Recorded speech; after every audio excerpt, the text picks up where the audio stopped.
Welcome to 10-Minute TTRPGs, a show where every episode I try to create a game in less than 10 minutes and then we give it a spin. But first, hi, I'm Cutest Patoot, and before we get to that, I also answer a question every episode about game design. So, today's question. What was the first game you ever came up with? Technically, the first TTRPG that I came up with is a game that never got released or hasn't been released yet. I always say yet. That I came up with before I came up with the one that was my first release, which was Five Hex Not Line. But for game, before even that, I came up with the game First Impressions for my podcast, Cringe Warning, where I kind of wanted to gamify the concept of those reaction YouTubers and podcasts, because I was like, there's a billion of them out there, and while I'm me, and you're youer than you, and nobody in the world is youer than you. Technically, that could already be, an edge, but it wasn't enough for me, because something that I was asking myself when I'm making stuff is why this? What is my goal? What do I want to do with this? What am I trying to say with this? Why is it interesting that I'm doing it?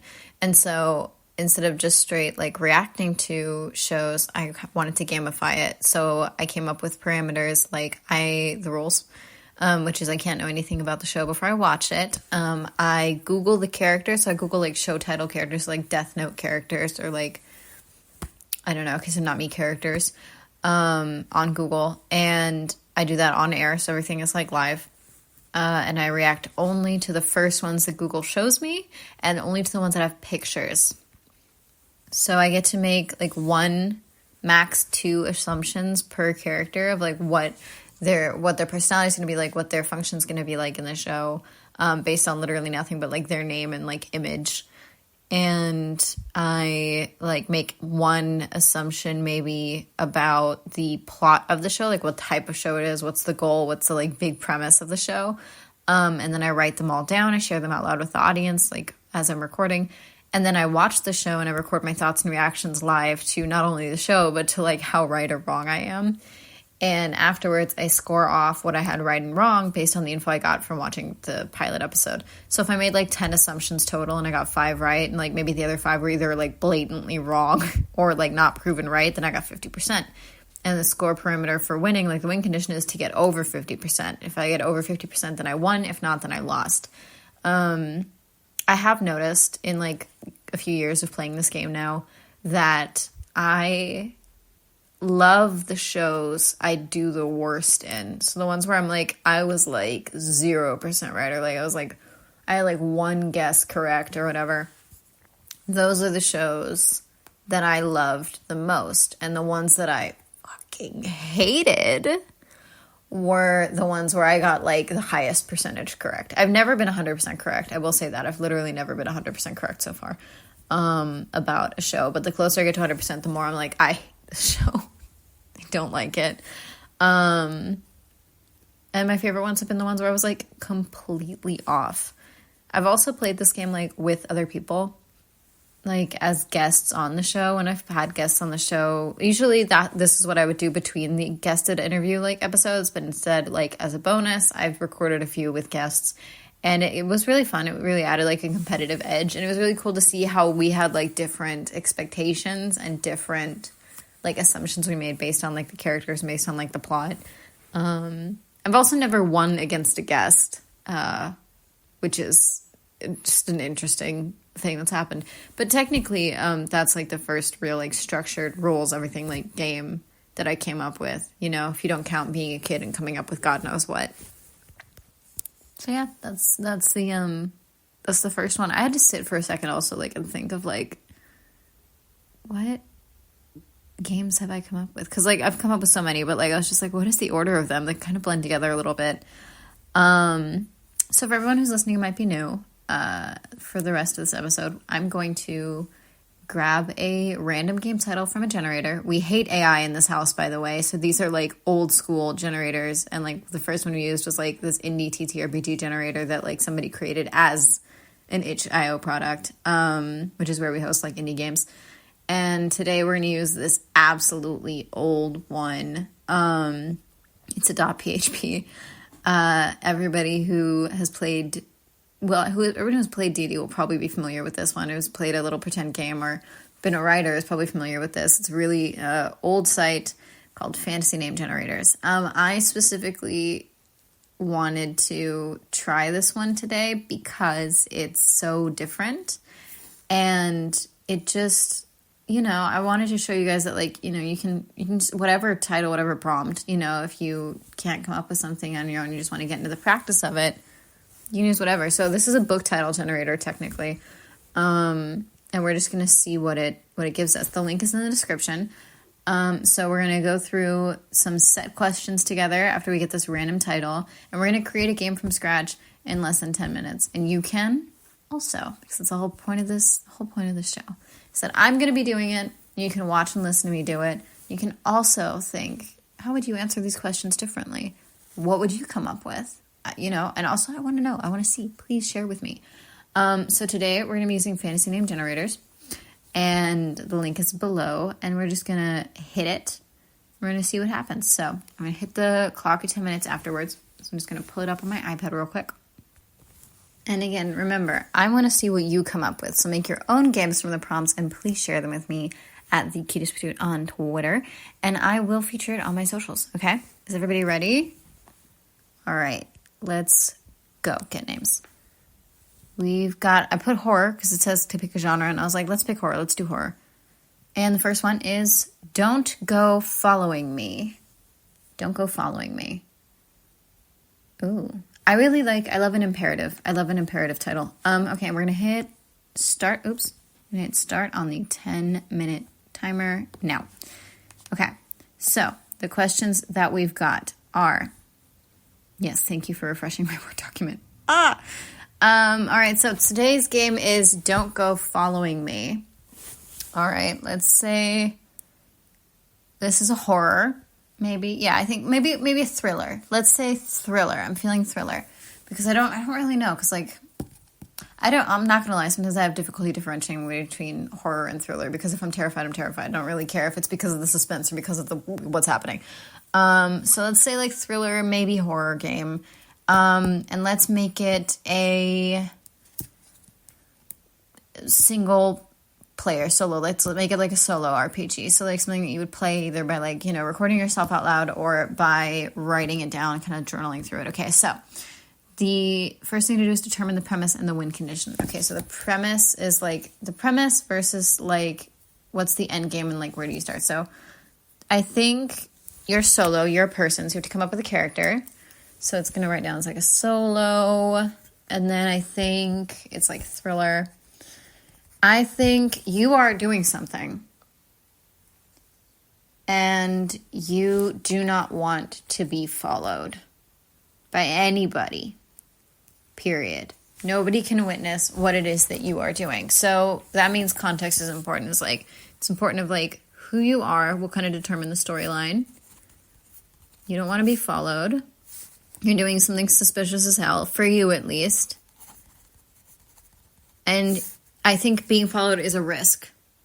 It's something that could happen. Maybe you encounter somebody while you're out and about doing this thing. So you're out and about, you're outdoors. You're out and about, maybe in the city. In your city. You may get followed. So you have to figure out how to deal with that. And how to lose them. So what you want to do is make it to the end, make it to your destination, which you have to determine. Destination, alone in the end.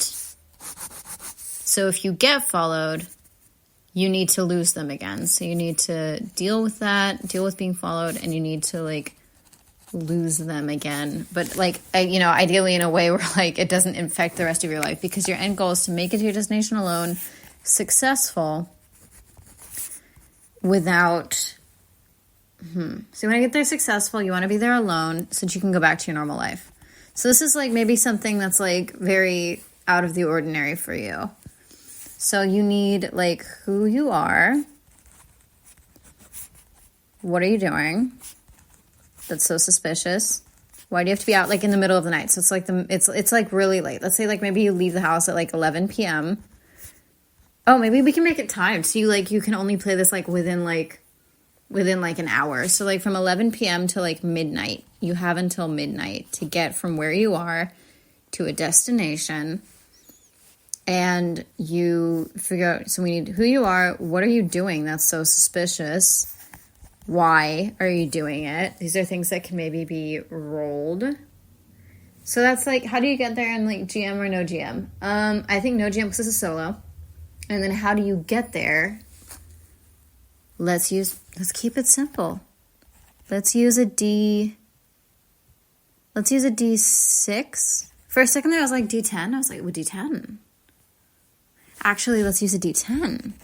I know usually I'm like all for like the accessibility of a D6. Everybody's got Grandma's Yahtzee set, right? But a D10, I don't know why, but this feels like a D10. So like, what are you doing? Why are you doing this? How do you get there? These are things that you would roll. These are like questions. So like maybe there's like, well, there's 60 minutes to midnight, right? It's 11 p.m. Minutes to Midnight, banger album by Linkin Park. So you've got 60 things. So like maybe there's like every 10, like everything like is like about like 10 minutes. So like maybe there's six prompt questions, one for like every 10 minutes. Alternatively, we could also do 12, one for every 5 minutes. Ooh, I like that better. So there's 12 cues, one for every 5 minutes, and you have to like actually time them out. You cannot play through this longer, like through each phase longer than 5 minutes. Like there's this urgency, you know? Like you need to lose this person, and there's penalty. I think there's penalty for if you cannot resolve it within 5 minutes. And that adds on to like the next question. So there's like, each question will have like, after the first one is like question and like the penalty additional to it. Okay. If like you cannot resolve this issue, if you cannot get through this thing. And then who you are is something you would roll as. So like, who do we play as? That's like your character creator, which like usually a character creator for like a TTRPG, like even micro is like sometimes something a little bit more like you roll like your, like for last episode we rolled like couple status, economic status, etc. I think for this one we're just gonna have a table. So like who you are is a table of a D10. I think so. I think it's set questions, and then maybe you roll for a complication. Oh, or you roll, okay, so you get a question, and you roll in the D10. You roll the D10 for, like, an additional context to the question. So that means, like, replayability-wise, like, you do have 12 questions, but every time you're going to play it, it's going to be different because you might have rolled a different character to begin with, so that, like, changes your whole basis. You might have rolled, like, a different, like, purpose, because it'll be, like, a D10 of, like, purpose, of, like, what you're doing, why you're doing it, and who you are. These are, like, 3 separate D10 tables. And then for the questions, there's all, like, for all 12 questions, there's just one D10 table, and the D10 table... You know, it's kind of sexy if everything's like 12s, but let's stick with the 10. The 10 was hot. So we're going to do D10 chart for context additional to the questions. And then each question after the first one has both question and penalty. And you want to get rid of the penalty by the time you hit the 12th question, which is midnight. You can only take 5 minutes per question, max.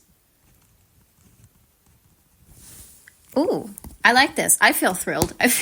Okay, well, that's like it. Pause. Timer. We've got 3 minutes and 3 seconds left. That's the game. Don't go following me. That's the whole premise. That's so fucking cool. Okay. Well, again, less than 10 minutes. We came up with the entire outline premise for a game. So to summarize, Don't Go Following Me is a solo micro TTRPG, a thriller solo micro TTRPG, where you play as a person who has to do something very suspicious in the middle of the night, in the middle of the city, and you have until midnight to do it, and you received the, like, instructions for what you have to do at 11 p.m. So you have to hustle, and you cannot be followed, because nobody can know that you are doing this. Whether it is blackmail, whether you are dropping off like a laundered like money thing, and you might be like a suburban soccer coach, you may be an overworked grad student. These are things that you roll in a table to determine, first of all, who are you? what are you doing? What is it that you're delivering? What is it you're picking up? What is it that you are facilitating? Although I'm not going to lie, I'm not going to make it too dark. What is it you're facilitating? And you have to get there without being followed, without being deterred, despite the fact that you were going through a city that you know very well, which means it's also full of people that know you very well. And people who know you very well in the crime world are witnesses. If you are successful, you get to finish this, you go home, nobody is the wiser, you get to go on with your life. If you're not successful, well, that's up to you. It's a play out, at least in your epilogue. How do things go for you if things don't go well with this drop, with this delivery? And it's a system that only requires you to have 1d10. It's a nice event table system with one set list of questions, 12 questions, one for every 5 minutes. You cannot play this game for longer. Like, you will not end up playing this game for longer than an hour because it is timed. Now, of course, you can take your time, like, later. You can think about it later. You can, give yourself a little epilogue. But, like, for these questions, you only have 5 minutes. Now, we were just listening. We know how long 10 minutes is, but also how short it can feel when you're trying to come up with an entire thing. So, what's very important, by the way, to remember in playing along with this podcast is that you don't have to do this in 10 minutes. I do this in 10 minutes because I want to, challenge myself and kind of just, like, stop myself from overthinking. And, I think a time limit could possibly help you maybe to stop yourself from overthinking and just coming up with a base concept first and, just letting your creativity run wild. And then you can take as long with this as you want. This is supposed to inspire you. This is based off of me learning a bunch of trades while watching shows like Project Runway and Face Off, because every prompt that they got within their time constraints, I would also just have fun with while, for the duration of the episode. So I want to see what you do with this. I know it can be a little stressful while it's the recording is, like, the timer is, like, ticking down. But okay, I'm going to write this out legibly because I'm going to take a picture of my notes. I always take a picture of, like, what happened with my notes, and I share it on social media at the cutest beauty on Twitter, and also on my Ko-fi later today as well. And then you can see what the mess looked like. And now I'm going to write it out and clean it up, and then we're going to play it. I'm super excited about that. That's so fun.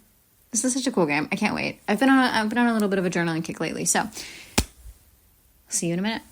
Well, I'll see you in no minute, but for me, I'll see you in a minute. I have to write this out in full. I think I left some letters off of the words. I write really fast, and sometimes, like, the last letter of a word, and, like, sometimes the ones in the middle, sometimes the ones in the beginning get a little lost. Well, we did it. Let's see how it plays. Which means it's time to get out my dice. Today I'm using my lesbian flag dice, even though they did me super dirty on a stream recently. I don't blame them. They're still gorgeous. From Die Hard Dice, kept safe and snug in my custom Aristavad dice bag. You can get yours too at aristavad.com, link in the description. Aristavad bags, dice trays, jewelry, handcrafted products made with eco-friendly practices in a cat and dog friendly home studio.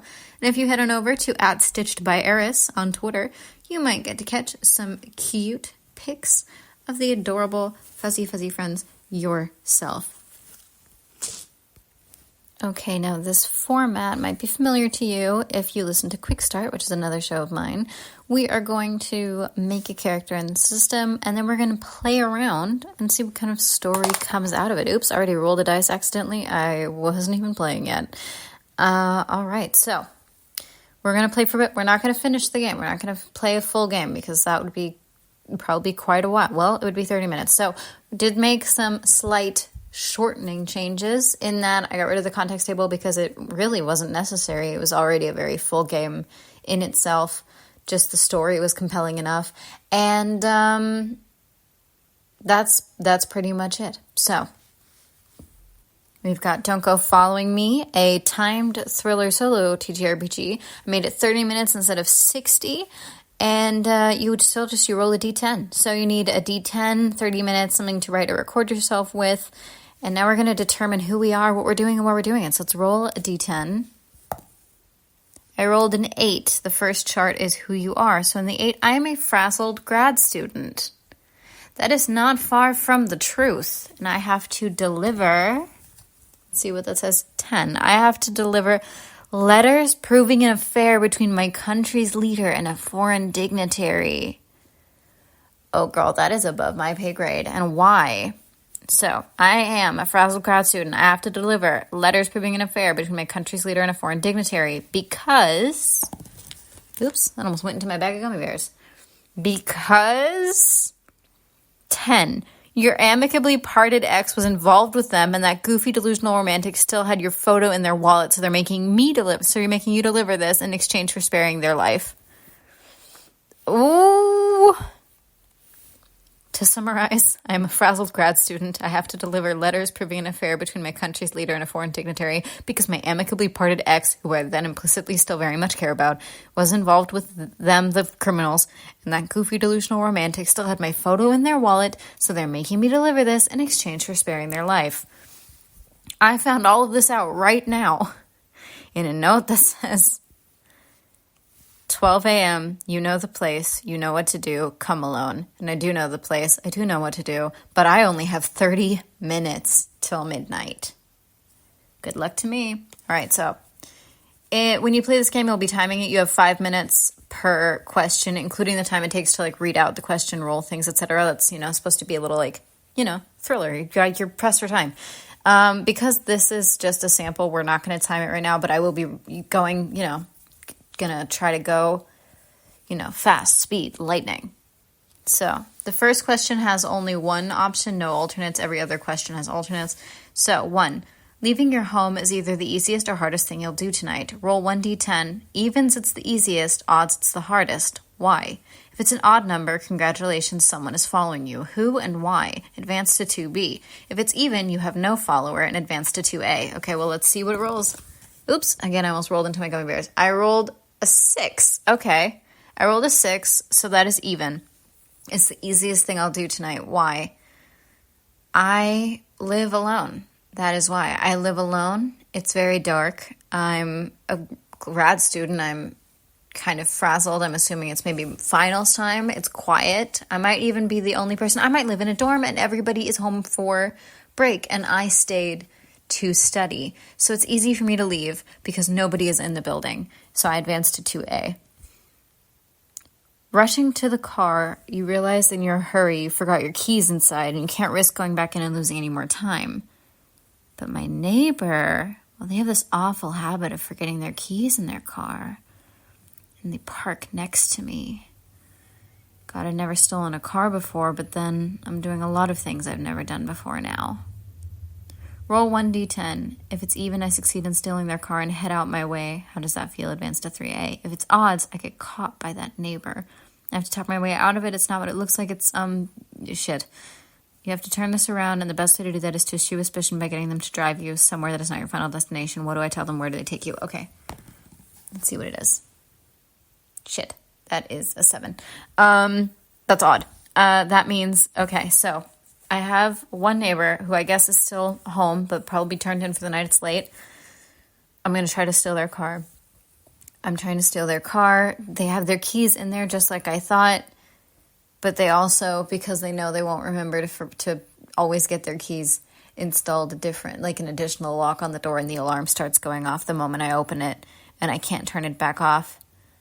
My neighbor, also a grad student, also frazzled, was sleeping, comes out in pajama pants, fuzzy bunny slippers. I have to explain what's going on.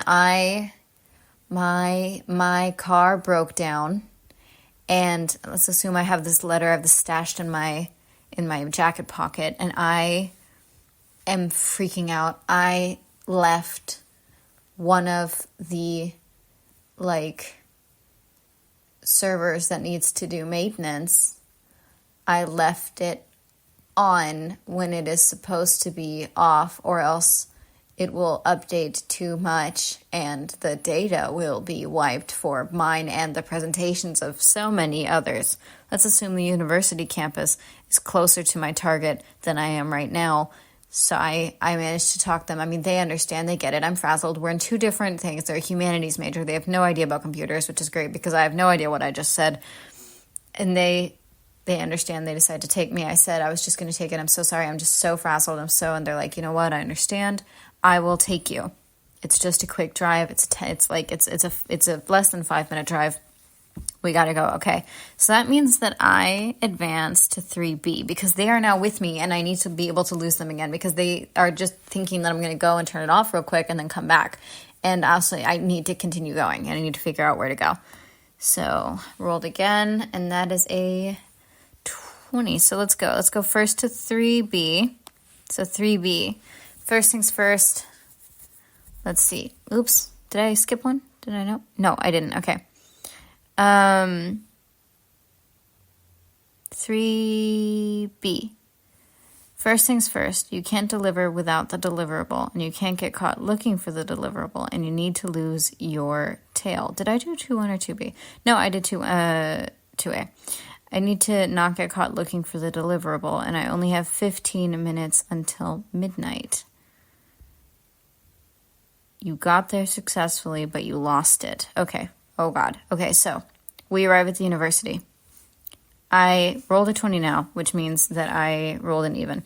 And the even is, if it's even, I suddenly manage to recover the deliverable that I lost, and I lose my tail, but I have to describe how, and I have to describe mitigating any possible attention I might have received in doing so. Let's see.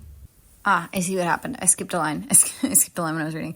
It starts with, if you hadn't fumbled the deliverable yet, you have now. How? First things first, you can't deliver without the deliverable, etc. Okay, so I rolled a 2, which means that I successfully managed to recover the deliverable and lose the tail. But first things first, how did I even lose it? We got to the university. I told them, security purposes, like I can get into the lab, but if I forgot my keys, probably forgot my badge. I don't fucking know. If I forgot my keys, I might have forgotten the key to the lab, which means that I need to get into that building, somehow stall for time. Hopefully they stay in the car. But let's say they didn't stay in the car because I had to fumble the delivery. So maybe they catch me standing outside of the lab, realizing that I forgot my keys. Maybe they catch me trying to just like stall for time and I'm looking down at the deliverable wondering how I got into this mess, and they walk in and they see me with these letters. They don't know what they are. It's just paper from them. It's not like they have like Superman's eyesight.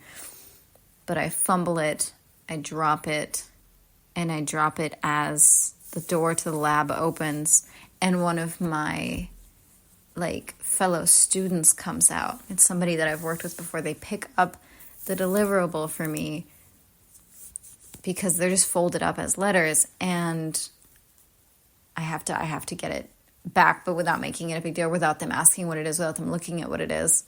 And now I have to explain to this other person why I was just standing outside of there. So I'm scrambling. I was successful, so I have to figure out a way to make this successful, which means that I have to figure out, oh my God, we only have 15 minutes till midnight. I'm not where I need to be for the drop-off yet. I'm still a little bit away. I need to figure out how to do this, which means... And also remember that if I could not figure this out, like a way to tell the story where all these things fit, if I can't figure it out within the time, then it automatically makes me go to the penalty area, even though I rolled an even. Because you either roll an even or you run out of time. So if you roll an odd or you run out of time, you will end up on a B track question. And I feel like I would be floundering. I would be floundering and I would be forced to advance to 4B. And what does that look like? Who's to say? You'll have to play the game to find out. Anyway, I'm stressed. I'm stressed out. I'm just a frazzled grad student trying to deliver these things to probably some sort of political opponent. Maybe I am unfortunately aiding and abetting in a coup, maybe in private blackmail. I don't know. I really don't want to know. And all for this absolutely stupid motherfucker I'd already broken up with, but just because, I don't want them to die. Oh my God. Okay, well, I'm stressed. I'm stressed, I'm pressed. And you can be too, if you would like to be. because as of this releasing, you can pick up your own copy of this game for pay what you can, and on cutespodoot.itch.io. I'm so stressed that I'm like, I know that we literally just stopped playing, and I'm not going to finish that game. This is just to test it, and I am like, I'm still thinking about it. I'm still like, oh my, how would I do that? Oh my god, okay, chill, breathe, chill. I like it. I like a game that makes you think. This would probably be a lot easier if I was actually journaling, because I tend to prefer to write things down than to say them out loud, because if I say something out loud, I'm going to forget what it was. But since this is a solo journaling game, I feel like this plays slightly easier when you're not saying it out loud. But if you want the extra stress experience, really feeling the feelings and the characters, I don't know, you might want to play it out loud with yourself. But as always, I'm Cutest Batoot, and I'll catch you next time. Thank you for listening to 10-Minute TTRPGs. I want to see your games. Even if you just have an outline, even if you just have a concept, I want to see what you would come up with. I want to see what you would come up with under Don't You Go Following Me. Sorry, don't go following me. I can't read my own handwriting. Don't go following me. Well, if you want to have a slight change in the title, that is your creative prerogative. If you want to play today's game that I came up with, you can in the link in the description. Make sure to hit follow, subscribe, and notification buttons where they are relevant to make sure you never miss an episode. We come out once a month, and if you can please leave a sweet 5-star review or a nice comment, I would really appreciate it. You can share your games with me via Twitter or Instagram at the Cutest Batoot. You can also hit me up on any other socials that are listed in the description or my contacts. So, while you're at it, please make sure to check out any of my other shows in my network, also linked below, and feel free to check out my other games, including the one that I did for the show last month on cutestbatoot.itch.io. Remember, if you can tell a story, you can make a game. See you next month.